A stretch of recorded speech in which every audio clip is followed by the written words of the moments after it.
हे लग्न नाही होऊ शकत, कारण ती खूप लहान आहे. मुलगी आमची, निर्णय आमचा. तुम्ही आहात कोण इथे नाटक करणारे? चला जा इथून.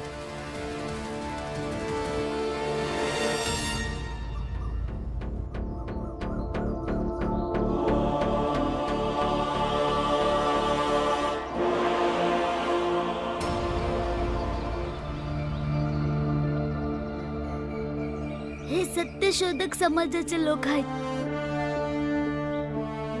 महात्मा ज्योतिबा फुलेंची संस्था आज भी सावित्रीबाई फुले सामाजिक विकृतीस दूर करण्यापायी चालवित आहेत.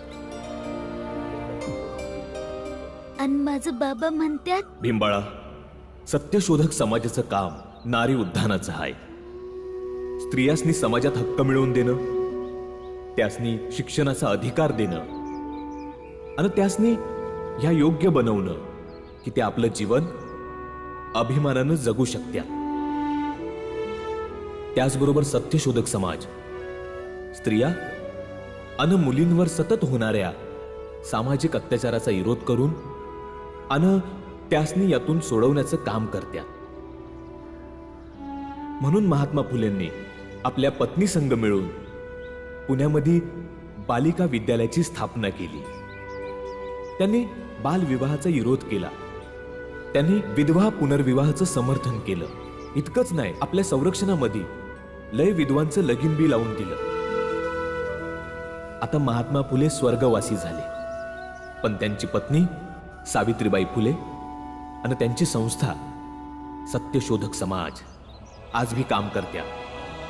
हे फक्त महाराष्ट्रामध्ये नाही होत आहे, तर देशातल्या वेगवेगळ्या भागात होतं. या लय आंदोलनं चालू आहेत. जसं की बंगालमध्ये राजाराम मोहन रॉय, ईश्वरचंद विद्यासागर, उत्तर भारतात स्वामी दयानंद सरस्वती आणि त्यांच्या आर्य समाजाची लोक हे काम करतात. माझं बाबा म्हणतात की सावित्रीबाई फुले इथल्याच सातारच्याच आहेत. होय, इथेच नायगावात राहतात.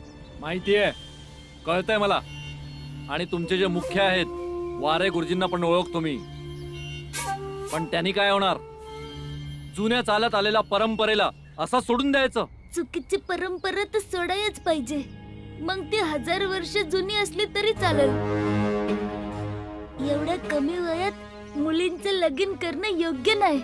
हे तर त्यांच्या इकसाचं वय आहे. आणि हेच तर सावित्रीबाई समदासने समजावत आहेत. जर स्त्री स्वस्थ आणि आनंदी असेल तर समदा समाज स्वस्थ आणि आनंदी राहील. आणि त्यांच्या मार्गातले लोकच ह्या आंदोलनामध्ये साथ नाही देणार तर दुसरं कोणी त्यासनी साथ कशी देतील? ही तर बदलाची लढाई आहे ना. आम्हाला बदलाव नाही पाहिजे. कोणी आमच्या परंपरेशी खेळ हे आम्ही खपवून घेणार नाही. मग ते कोणी असो, कुठचा बी असो, आम्ही त्यासनी असं करू देणार नाही. भिला तो आता, म्हणून या लोकांना आमच्या समोर आणून उभं केलंय. अतिशय हुशार आहे हा भीमराव. तुझे बाबा जे तुला फालतूच्या गोष्टी सांगतात, शिकवतात, त्याच गोष्टीचं ज्ञान तू आम्हाला इथे सांगतोय. बघा, मुद्दा हा नाहीये की हा मुलगा आम्हाला इथे घेऊन आला आहे का नाही. मुद्दा हा आहे की तुम्ही लोक हे जे करत आहात ते चुकीचं आहे. आणि आमच्या संस्थेचं हे कर्तव्य आहे की अशा चुकीच्या कामांसाठी आम्ही विरोध करावा, त्यांना थांबवावं. आम्ही तर थांबणार नाही. आणि आज जर का आमच्यामध्ये जो कोणी येईल ना, त्याला आज आमचा सामना करावा लागेल. काय भावांनो? आमचा हिंसेत विश्वास नाहीये. आम्ही संत लोक आहोत. शांती आणि सद्भावनेचा संदेश देत असतो. कारण हिंसेने आमचा मुद्दा कोणावर थोपवायचा नाहीये, तर प्रेमाने हृदय परिवर्तन करायचंय. जर कोणी आमच्या बरोबर काही अनैतिक करायचा प्रयत्न करत असेल तर त्याचे परिणाम तुम्ही चांगल्या पद्धतीने जाणून आहात.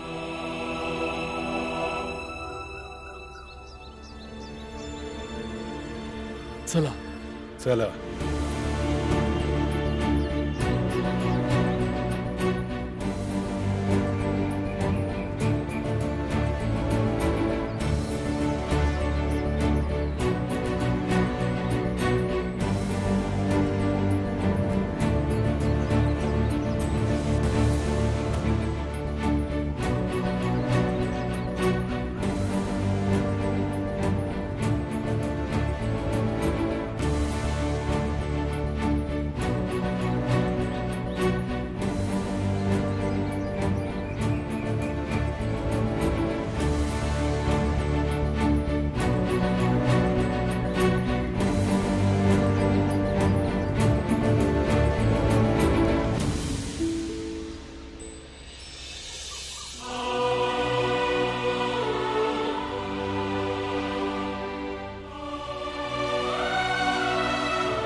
तुमच्या जवळ दोन विकल्प आहेत. पहिला हा की तुम्ही या मुलीचं लग्न आत्ताच्या आत्ताच थांबवावं, नाहीतर मग दुसरा हा की जर तुम्हाला तुमची मुलगी ओझं वाटते तर आम्ही या मुलीला आमच्या सोबत घेऊन जाऊ. हिची जडणघडण, दीक्षा, शिक्षणाची सगळी जबाबदारी आमचा समाज घेईल. वय माधवीताई सावित्रीबाईच्या इथं निघून जाईल आणि तिची देखभाल लय चांगल्या पद्धतीने होईल.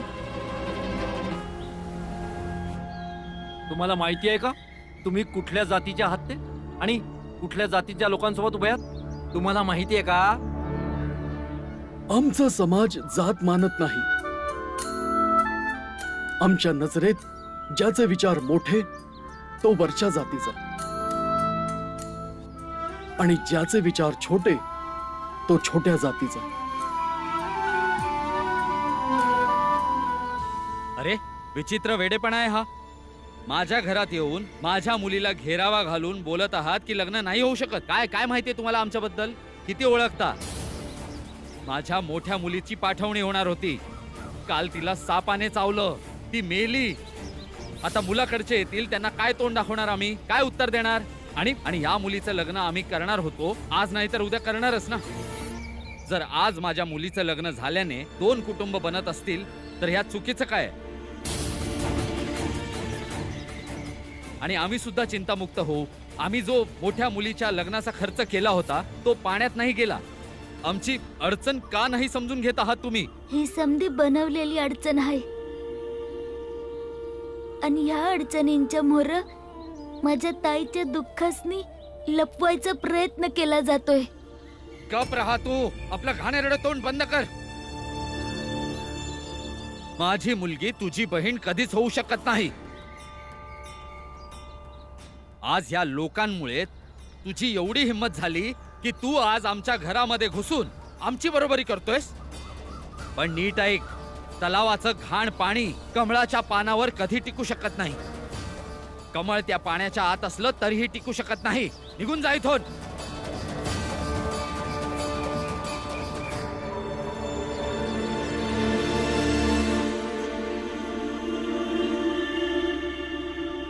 बाबा, भीम ध्रुवच्या झोपडीमध्ये बी नाही आहे. तो तर रात्री माझ्या सोबत होता आणि खूप त्रासलेला होता. त्याला दुःख होतं की माधवीचं लग्न. माधवीच्या घरला गेला. आज हळद आहे ना.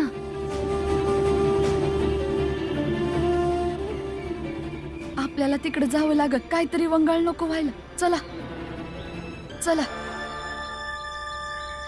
आम्ही दिलेल्या दोन पर्यायांमधून एक निवडा. आम्ही निघून जाऊ. महाराजजी, असं कसं निवडा म्हणताय तुम्ही? तुम्ही आताच्या आता इथून निघून जावा, नाही तर याचे परिणाम लय वाईट होतील. काय भावांनो? चला निघून जा इथून. माधवी इकडे ये बाळा. नाही आई, आज पहिल्यांदा माझ्या हक्कासाठी कोणीतरी उभं राहिलंय. त्यांच्यापासून पळून कसं येऊ? मग ठीक आहे, आता एक पर्याय आम्ही देतो तुम्हाला. जा घासलेटचा डब्बा घेऊन ये.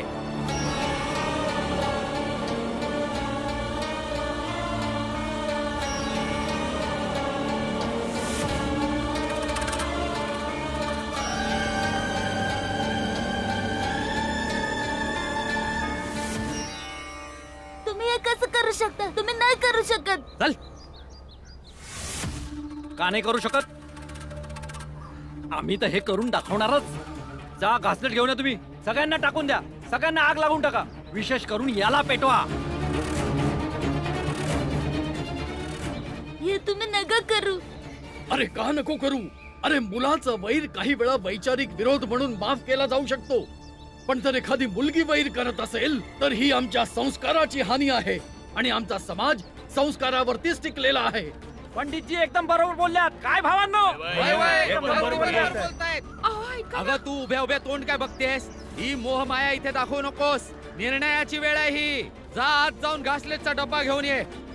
ठीक आहे बाबा, तुम्ही मला जाळून टाका. जेव्हा मी शिकायला गेले होते तेव्हा माझी पुस्तकं जाळली होती ना, आज तुम्ही मलाही जाळून टाका. चल हो बाजू.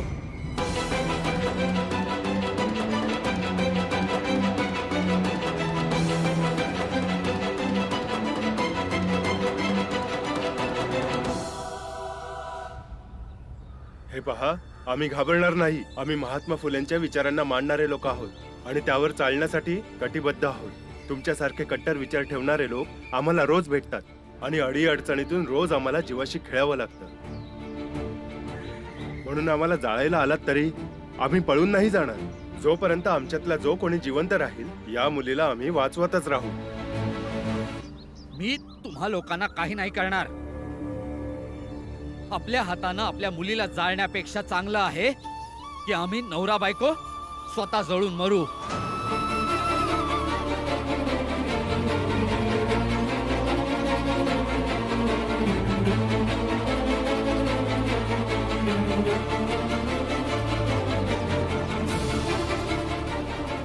अरे, आमच्या मुलीला पण कळू दे ना की हिच्या हट्टापुढे हिचे आई बाबा जळून मेले.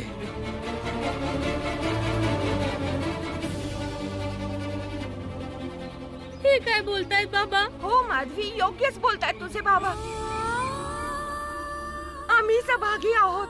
धाकटा मुलगा आजारी पडून गेला. कामदा माहित नाही कुणाच्या शापाने गेली आणि तू आहेस जी जिवंतपणी इतक्या यातना देतेस की ज्या माझ्या गेलेल्या मुलांनी मला दिल्या नाहीत.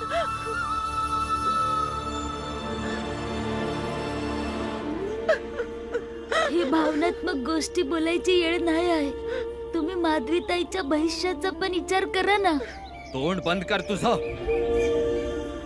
आमच्या आई वडिलांच्या भावनांना काहीही नाव द्या, पण आम्हाला जे योग्य वाटतंय आम्ही तेच करतोय. थांबा काका. या शेठजीने तुम्हाला भडकवलं आहे ना. तुम्ही यांच्या बोलण्यात येऊन खूप मोठी चूक करत आहात. कोणीही नाही भडकवलंय आम्हाला. आम्हाला हेच करायचंय कारण हेच योग्य वाटतंय आम्हाला.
माझ्यासाठी स्वतःला नका जाऊ. मी लग्न करायला तयार आहे.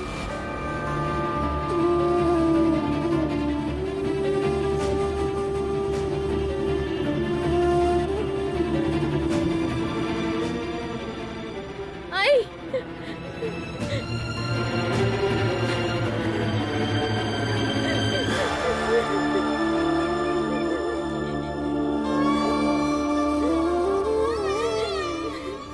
माधवी बाळा, ऐक तर खरं. थांबा आणि परत जावा, कारण कुणाच्या जीवाच्या किमतीवर हे लगीन थांबून बी जाईल, पण समजा घर विखुरलं जाईल.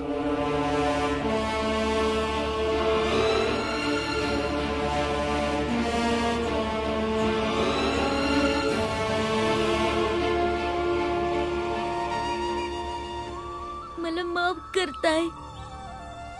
तुझं लगीन थांबवाय मी लय प्रयत्न केला, पण मी हरलो ताय. क्षमा मला कर भाऊ. अजाणतेपणाने रागात मी तुला खूप काही बोलून गेले. माझ्या नशिबात जे लिहिलं असेल ते होईल, पण ही तुझी माधवी ताई या गोष्टीला नेहमी लक्षात ठेवेल की जेव्हा माझे आई बाबा, काका काकी, शेजारी, समाज सगळ्यांनी नाही समजून घेतलं, तेव्हा काही अनोळखी लोक आणि एका दुसऱ्या जातीतल्या आईच्या पोटी जन्माला आलेल्या भावाने समजून घेतलं. आणि मी हे सुद्धा लक्षात ठेवीन की भले तू अस्पृश्य जातीतला असशील, पण तू भाऊ खूप मोठा आहेस. एवढा मोठा, एवढा उंच की वरची जात पण तुझी बरोबरी कधीच करू शकणार नाही.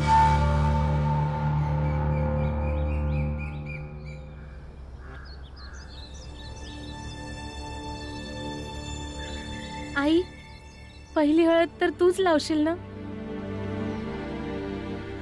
चल ये, बाकी सगळं विसरून जा.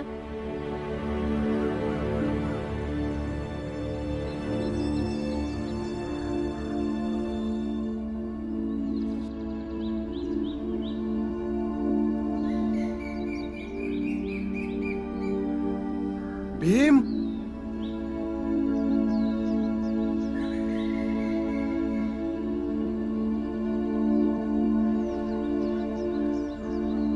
निघा निघा, आता तुम्ही पण निघा. खेळ आता संपलेला आहे. जातच आहोत, पण असं पहिल्यांदा नाही झालंय.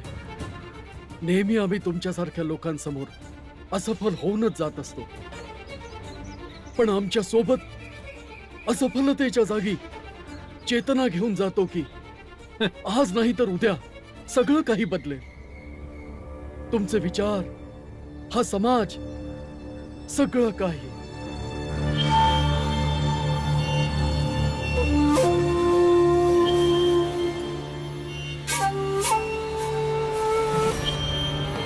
भीम ऐक ना.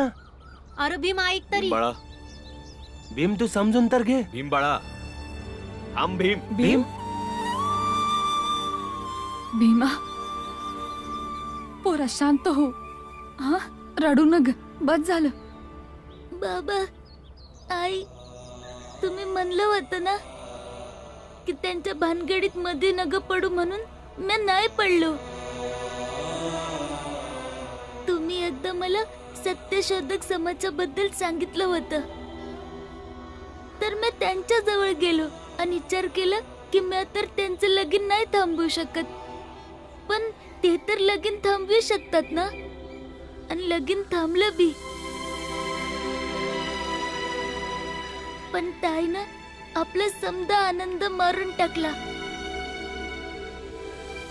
ज्यामुळे तिचे आईबाप सुरक्षित राहावेत.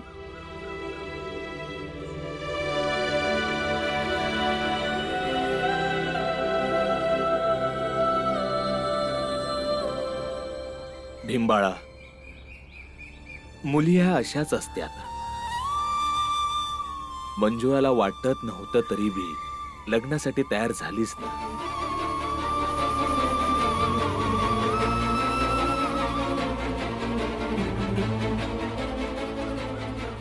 पण बाबा, आई बाप आणि समाज असं का असतो? त्यासने कुणी का नाही थांबवू शकत? बोला ना.